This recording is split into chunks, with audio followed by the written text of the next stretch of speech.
India, that is Bharat. A country of many names.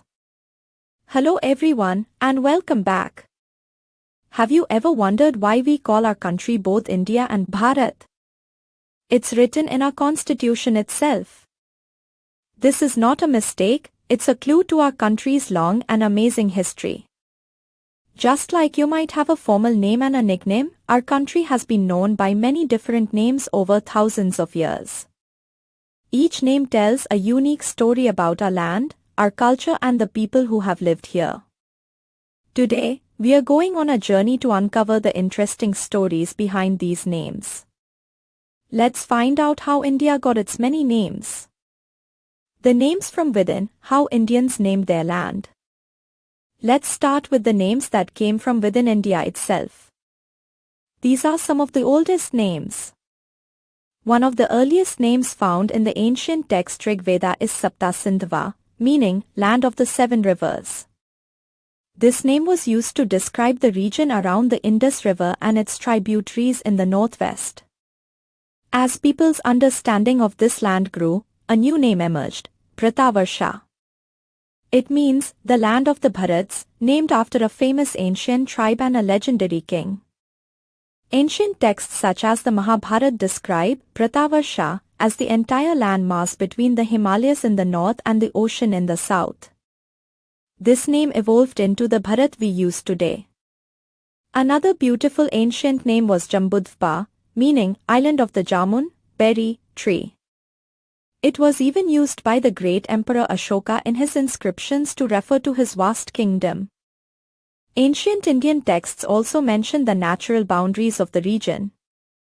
In an ancient text called the Vishnu Puran, we read, in northern India, it is often spelled Bharat, while in southern India it is sometimes called Bharatam.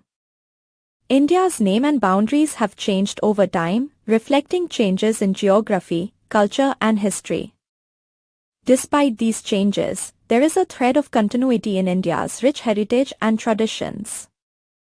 For thousands of years, India has been a land of diversity, resilience and profound cultural depth.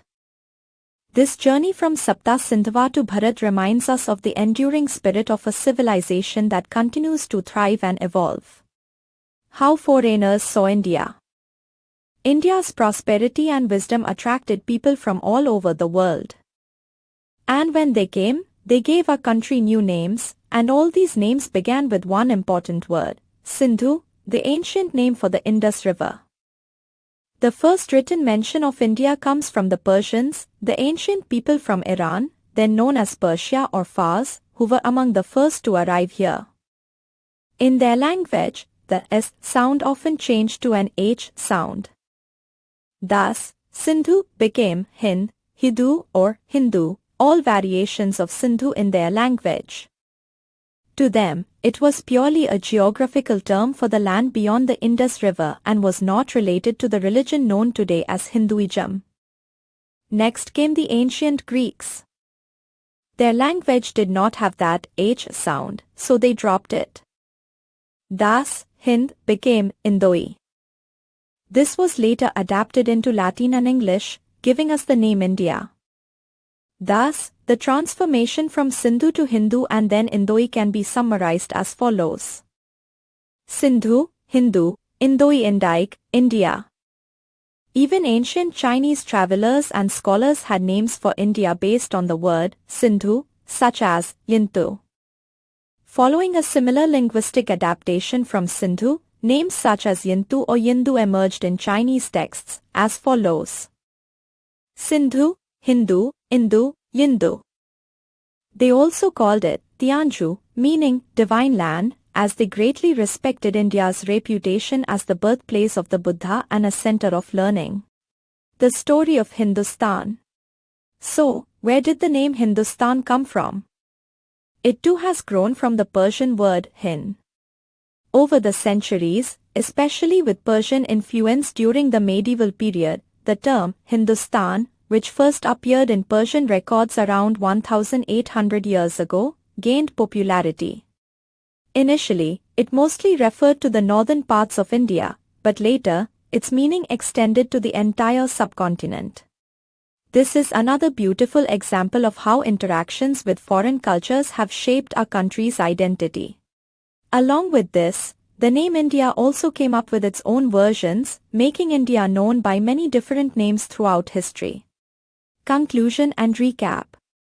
So, from Sapta Sindhva to Bharat, and from Sindhu to India, each name is a chapter in the long and fascinating story of our country. They show us how we saw ourselves and how the world saw us. Today, our constitution proudly begins with India, that is Bharat, which sums up our rich history in just a few words. It reminds us that we are a modern nation with ancient roots.